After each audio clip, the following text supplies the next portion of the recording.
Hi, good day everybody. This video was created to demonstrate some of the technicalities involved in the creation of the Panama Canal. It was one of the greatest engineering marvels of that time. A man, a plan, a canal, Panama. What's so special about this phrase?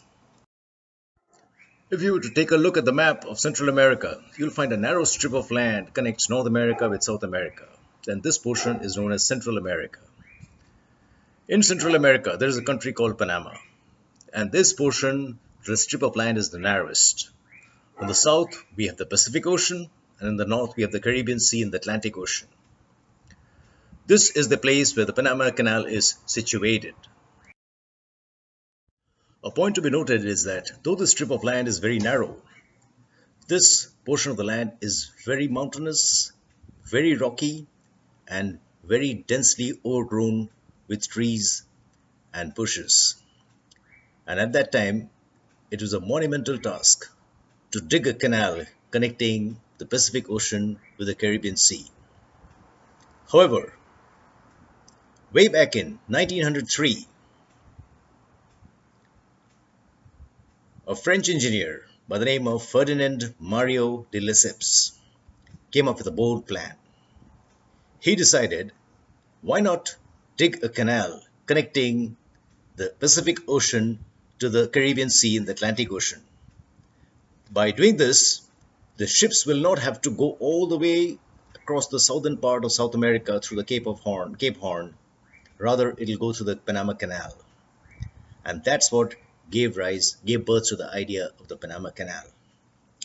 However, within a few months or almost a year of starting the project, he had to abandon the project because many of his people who were working, they began to die from mosquitoes bites, yellow fever, malaria, and all the rest of it. And therefore, the project had to be abandoned by the French. And in 1904 or so, the Americans took over and they built the Panama Canal over a period of 10 years. Welcome to the Panama Canal. So this is a view of the modern day Panama Canal. And if you see, on the far right side is a big artificial lake, which is made of fresh water. And this is a further closer view of the Panama Canal. If you look carefully, you will notice a pair of electric locomotives on either banks of the Panama Canal. These locomotives serve a very special purpose. The next thing we notice are a pair of V-shaped gates, which are on the right side of the canal.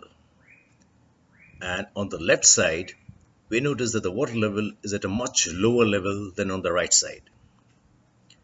The water level on the right side is much higher, and the water level on the left side is much lower, as you can see in this picture very clearly. Not only that, we also see a barge being towed across the lower portion of the canal. The water levels are different because the bed of the canal is at different levels. Because of the rocky nature of the ground, they could not build the entire canal at one level. So therefore, certain portions of the canal are at a higher level and certain portions of the canal are at a lower level. Now, the implication of this is that once the ship reaches the higher portion of the canal, the water has to be filled on the lower portion so that the water level becomes equal on both the sides, and only then the ship can move over from the right side to the left side. Before that, of course, the gates have to open up. Here you can see a ship coming from the right side. As it comes closer and closer, we will notice, one, the electric locomotives will be guiding the ship right in the center of the canal. Two, we will see that it will slowly stop. The water level on the right side will decrease, will go down. Concomitantly, the water level on the left side of the canal will go up till the two levels become equal. Then the two V-shaped gates will open up and the ship will move from the right side of the canal to the left side of the canal. All these you will see in greater detail in the subsequent series of videos, which of course have been dubbed in Spanish by the background voiceover.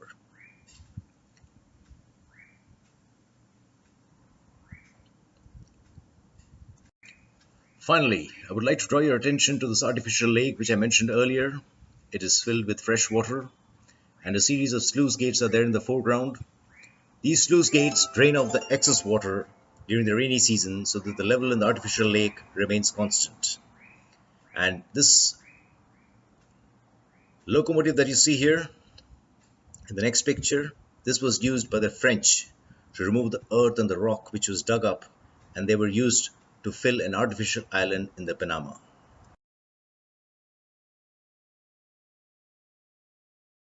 $2 millones. There to the left, you can see the vessel exiting from the low chamber.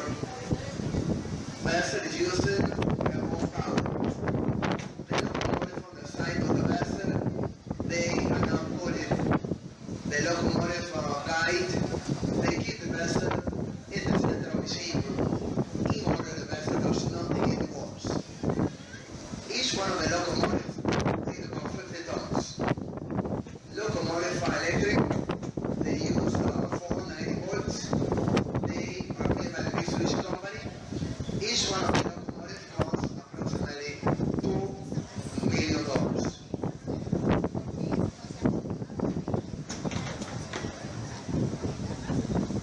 Dependiendo del tamaño de cada barco, usaremos de 4 a 8 locomotoras.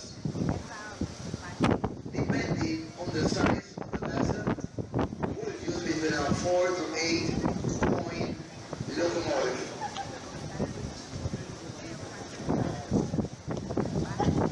Se están preguntando ¿y cuánto está pagando cada barquito de estos por pasar por el canal de Panamá? El barco a la mano izquierda aproximadamente $90,000. Barco al frente, el tanquero pagando aproximadamente $120,000 por pasar. In this video section of the video, you will notice the ship which I had mentioned earlier. It's slowly coming from the right side from the lake, and it'll come, and as it is being brought, remember one thing: the ship is not being towed by the electric locomotives. It is moving under its own power.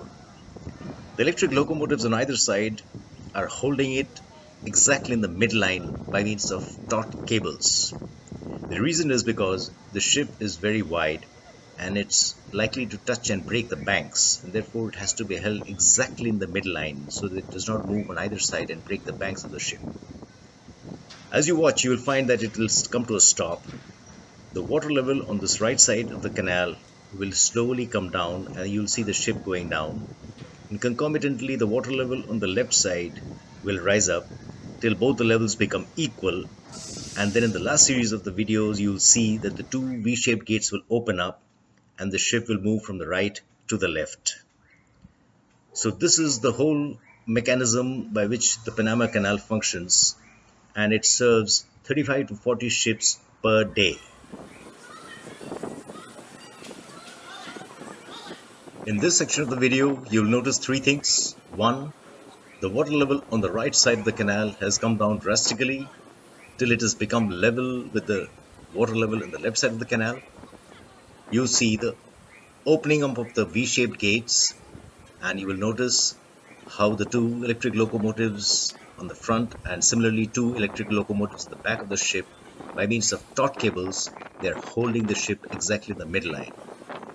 So this, in a nutshell, is the functioning, the creation and the functioning of the Panama Canal, which is considered really a feat of engineering. Thank you very much for watching.